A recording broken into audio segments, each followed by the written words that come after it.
Hello, howdy, and welcome. My name's Dan Wesley, and welcome to my first video of 2026, and it is a recap of 2025. If you like, my 2025 year in music. We're going to look back at many of the musical highlights for me over the past 12 months. And there may well be some exclusive behind-the-scenes footage never seen before. Stay tuned for that. Now then, my year began, as I believe it does for quite a lot of people, on January the 1st. And I did something that, well, it wasn't for the first time. I wrote a song. I'd written a song on the 1st of January 2023, a song called The Girl, the first of many songs that I wrote for my forthcoming Tales from a Lovesick Heart album. More on that in the future. And so on the 1st of January 2025, I got this silly idea to write a song, and I decided to act upon it. One of the greatest things for me over the past couple of years has been seeing how many of my songs, or more particularly many of my music videos, have been sent out to reaction channels. And it's so lovely to see people from all over the world reacting to my music. One in particular is this young lady, goes by the name of the Redheaded Neighbor, and she has reacted to many of my songs and always says the loveliest things about me and my music.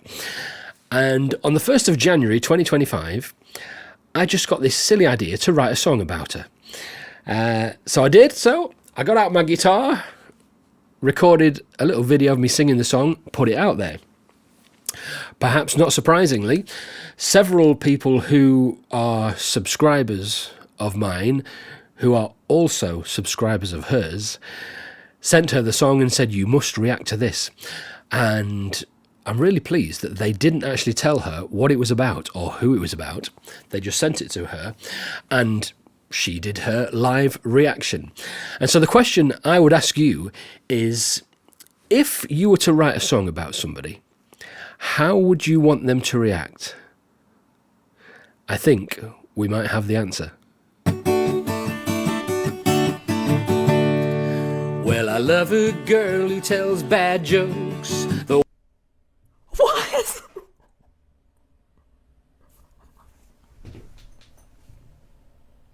What?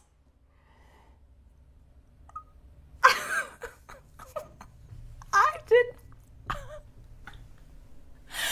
Sir, you didn't. Here she is reacting to the chorus. Have you seen her? Tell me, have you seen her? What?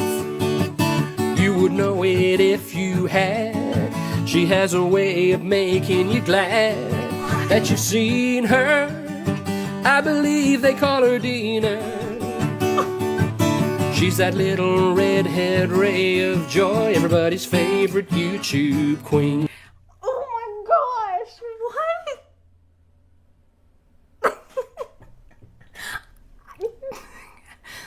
I don't have any words.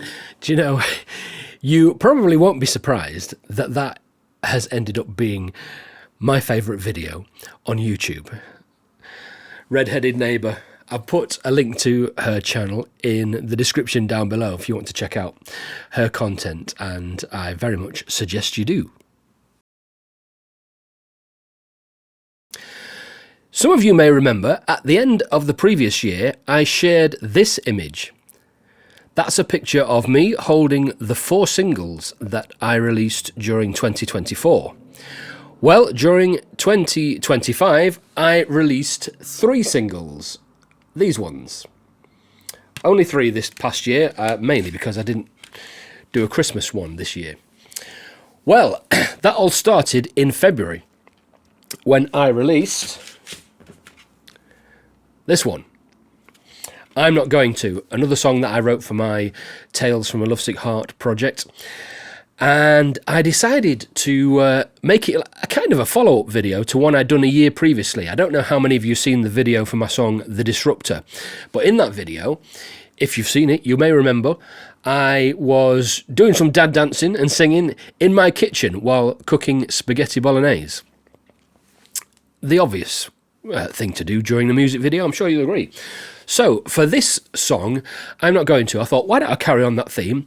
And this time I decided to sing my song whilst doing the laundry, hanging the washing out. I know, it makes perfect sense, doesn't it? Well, it ended up being one of many times during the year that I confused my friends across the pond. There was a reaction channel, a woman in America called Maria, and she reacted to the song, and she was so confused by something that she had to stop the song. She's nothing but a foolish fantasy. Okay, I'm sorry. I kind of have to start the song over. I'm thrown back a little bit. Is this a normal thing? Where the washer is in the kitchen? Apparently, they don't have washing machines in kitchens in the States. It very much is a thing over here. So I really wasn't expecting that to be the confusing thing about the song. But if you've not checked it out, check out I'm Not Going To.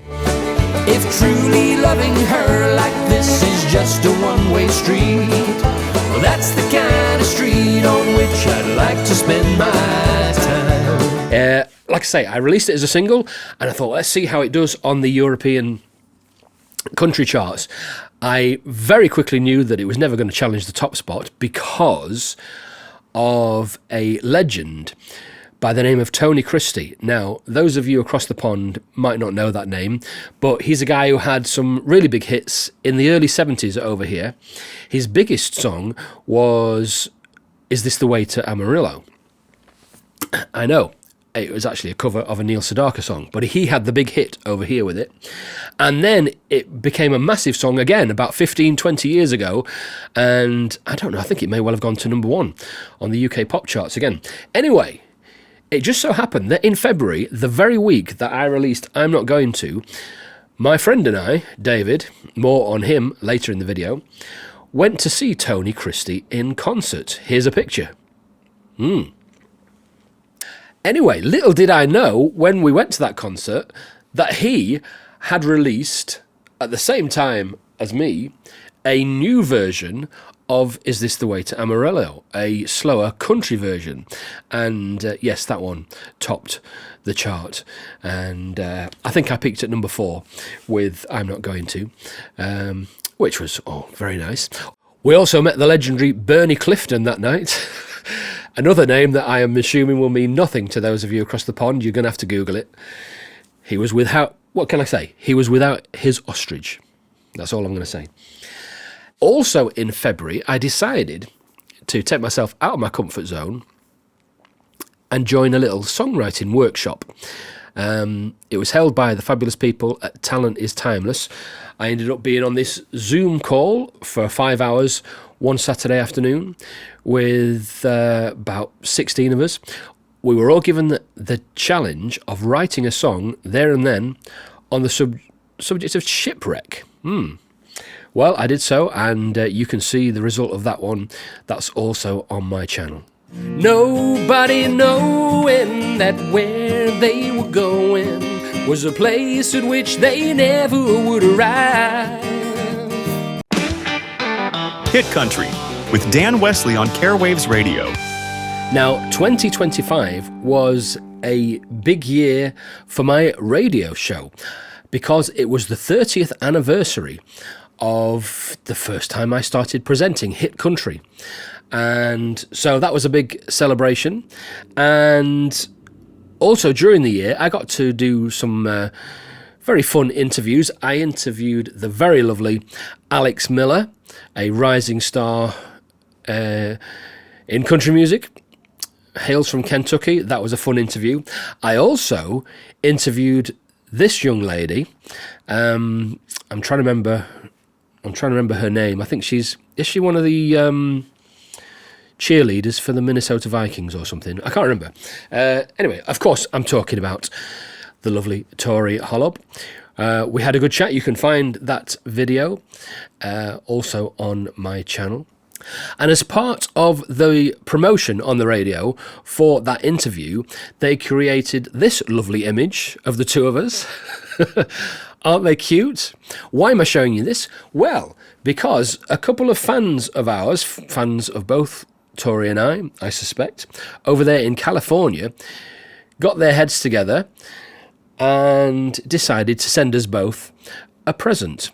So a massive thank you to Terry Farrell and Joe Spiegel. I received this in the mail. Which one's the cutest? I believe Tori got one as well. And in fact, as you can see here, I actually revealed the t-shirt on my 30th anniversary show. Ta-da! What do you reckon? Do you want one? One of the things that we talked about in our interview was her recent tour. She'd just got off the tour. Many of you Tory fans will of course know that she was part of What the World Needs Now, the Bacharach Songbook, a tour that went coast to coast across the US in March and April. And I decided that I'd send her something ahead of her final show. The tour ended in Fort Lauderdale, Florida. And so I got a silly little idea, me and my imaginary brothers, and we thought we'd send her a little song. And so here is your first exclusive. This is what I sent to Tori on the morning ahead of her final show in Fort Lauderdale. Now then, superstar, I know all good things must come to an end, and I don't know how you're feeling ahead of your final show tonight in Fort Lauderdale, but it might be that you're really excited to finally escape from this band of scoundrels who've been holding you captive for the last 5 weeks. I don't know. But me and the guys thought we'd help you get your day started by serenading you with an appropriate song. And as appropriate songs go, this is quite inappropriate. Bear in mind this was written many decades before political correctness. I don't think it'll ever be used as a Me Too feminist anthem. But it's the only song we know about Fort Lauderdale. So, we're going to give it a go. Are you ready, Dan? Let's do it. Okay. 2, 3,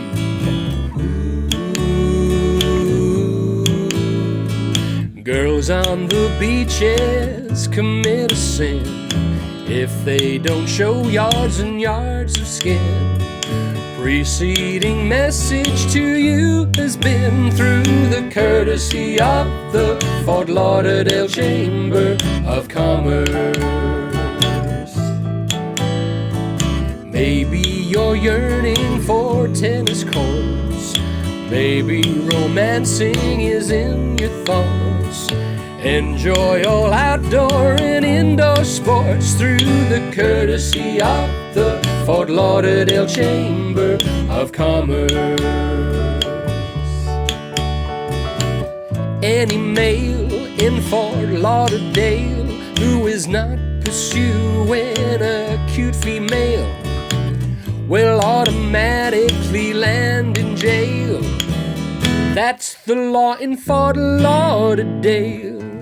Pretty girls 18 to 23, if their technique ain't what it should be, get love instruction for free from me. Courtesy of the Fort Lauderdale Chamber of Commerce. Courtesy of the Fort Lauderdale Chamber of Commerce. Have a fabulous finale. Break a leg, though preferably somebody else's. Whose idea was this? It was him. Really? Nothing to do with me. I'm not getting involved. Now then, one of the absolute definite musical highlights of 2025 for me was when I got to collaborate with the lovely Tori Holub once again. And this time I thought we'd go way, way, way back. I was a huge fan of Bing Crosby and the Andrews Sisters and their song Don't Fence Me In. And I wondered if Tori's musical knowledge would stretch back as far as the 40s. Of course, you know she's capable of anything. So we worked on the song, and the result was this single, Don't Fence Me In. And as part of promoting the single, obviously we made a video. And I decided that I needed, because it was a really old school song, it needed a really old school look. And my studio just wasn't going to cut the mustard for that. But I knew somebody who had a lovely vintage looking music room. And I said to her, could I come to your place to record this video? The lady in question is called Joy Spreadborough. And I recorded all the parts. Tori recorded her parts. And then I went round to Joy's home and had a go at recording this video. And as you can see here, this was the scene.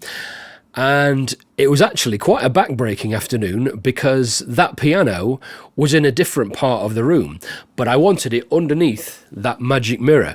And so I had to push that piano across the room, and I was definitely cursing the fact that it didn't have any wheels.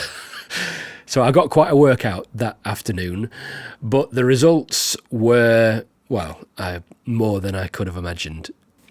And so the single was released, and wait for it, I feel there should be a drum roll at this point. The song entered the Hot Disc charts and went all the way to number 1. Oh yes, we have a chart topper. Don't Fence Me In, Tori Holub and Dan Wesley, number 1 on the European country charts. What about that? What a fabulous highlight of my musical year. Here's a little snippet. Just turn me loose, let me straddle my hope, settle underneath the western skies. On my cayuse, let me wander over yonder till I see the mountains rise.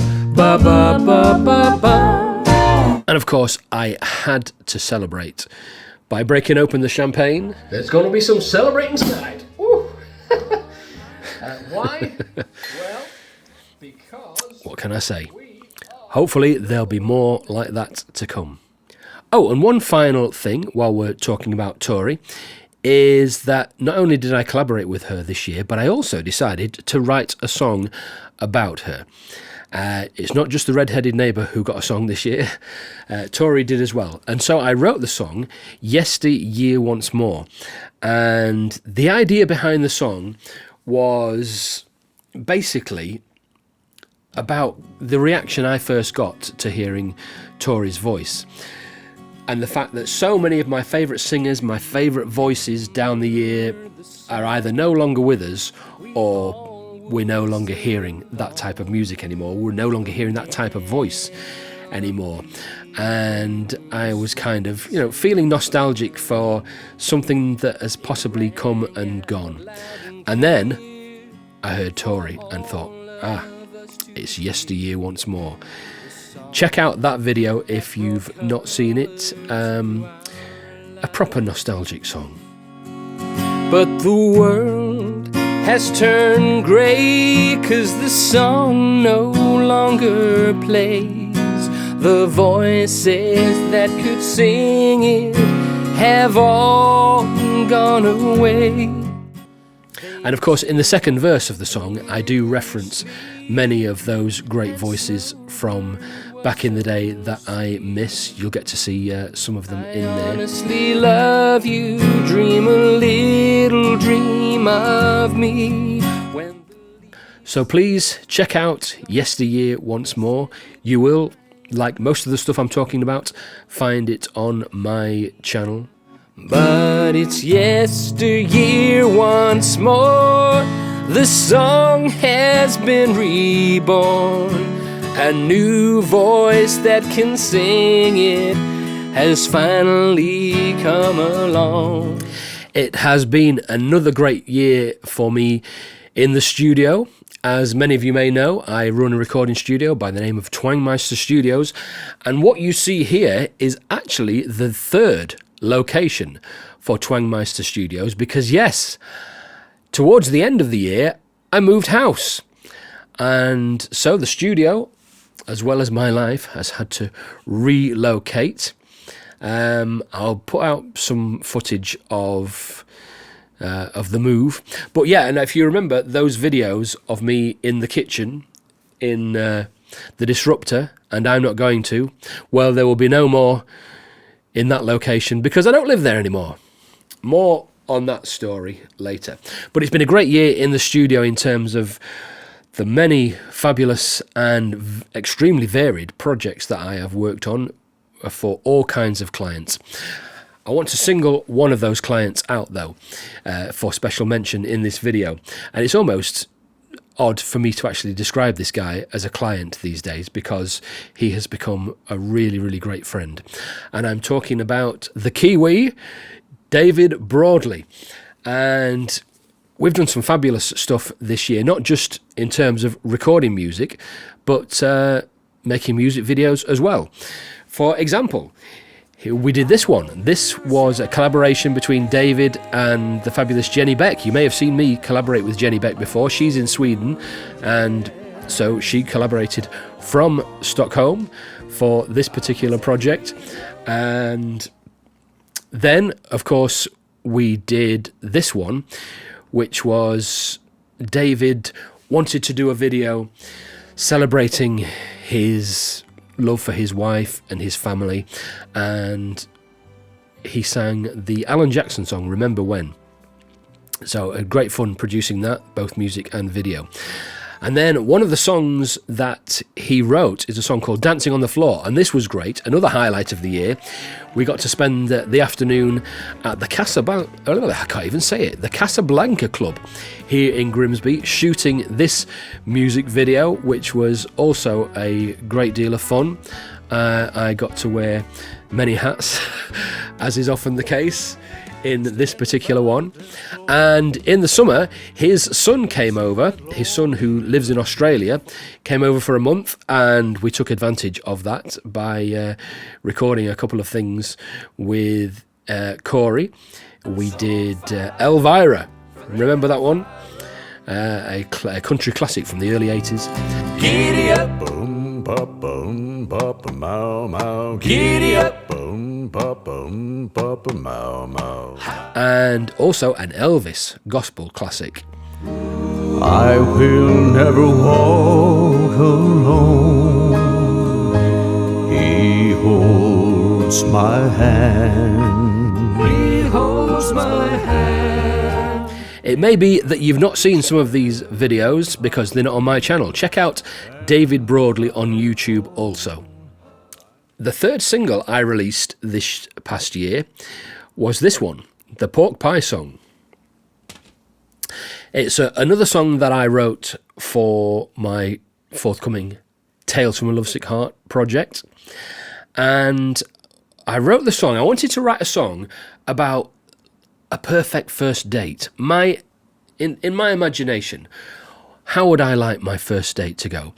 And I had the ideas of walking barefoot in the sand, eating ice cream, picnic in the woods, all that kind of thing. And so I had this idea for the video, and I asked a couple of young friends of mine if they fancied acting out in this video for me, playing the protagonists in the song, and then I would appear from time to time, strumming my guitar and singing little bits. And it never quite worked out. And in the end, what I decided was, I thought, why don't I learn some new skills and play around with some animation?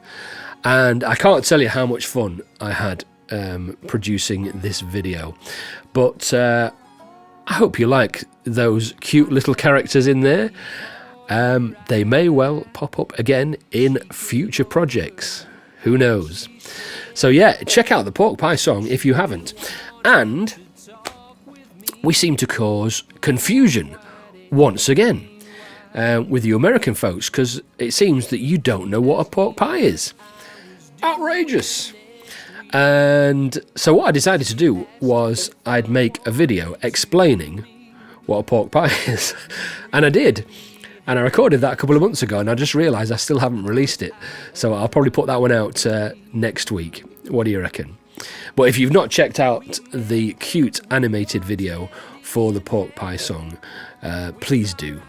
Just sitting there in the shade, sipping on our cloudy lemonade. The time we'd wasted not getting here sooner just faded away. And I've done some very interesting live appearances this year, playing indoors and outdoors, in my lady's chamber, all those kind of places. I want to single a couple of them out, though, for special mention. Back in, now let me say, was it May? Was it May the 8th? I think that was May the 8th.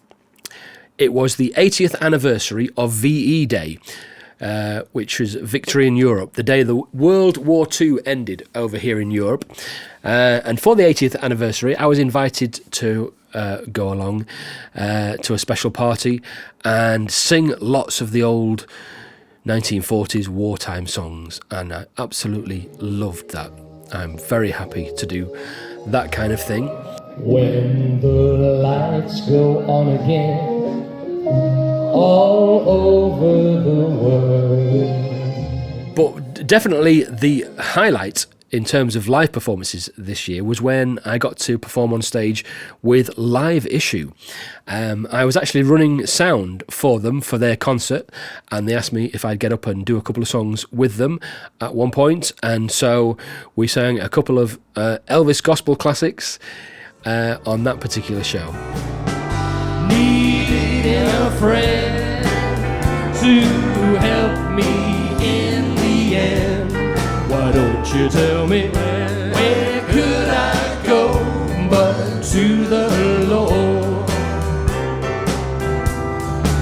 So in conclusion, I hope you've enjoyed this little nostalgic look back at the year and the various musical experiences that I've had this past year. And the thing that I've enjoyed the most about looking back on those things is that so many of them I had no idea about at the start of the year that they would happen. And that only excites me for the future. What will 2026 bring?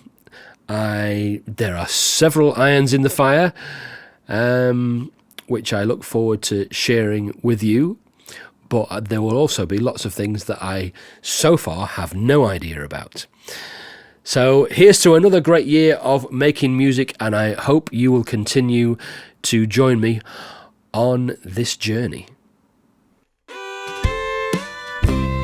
Now here's a sneak preview, a brief snippet from one of my many original songs due to make an appearance during 2026. When you know the girl that's in your heart will never be in your arms, that's when your heartaches really begin. I see her smiling with her eyes, but never in my direction, because she only has eyes for him. Oh, the pain. Don't forget to do the likings and subscribings, and I'll see you again very soon.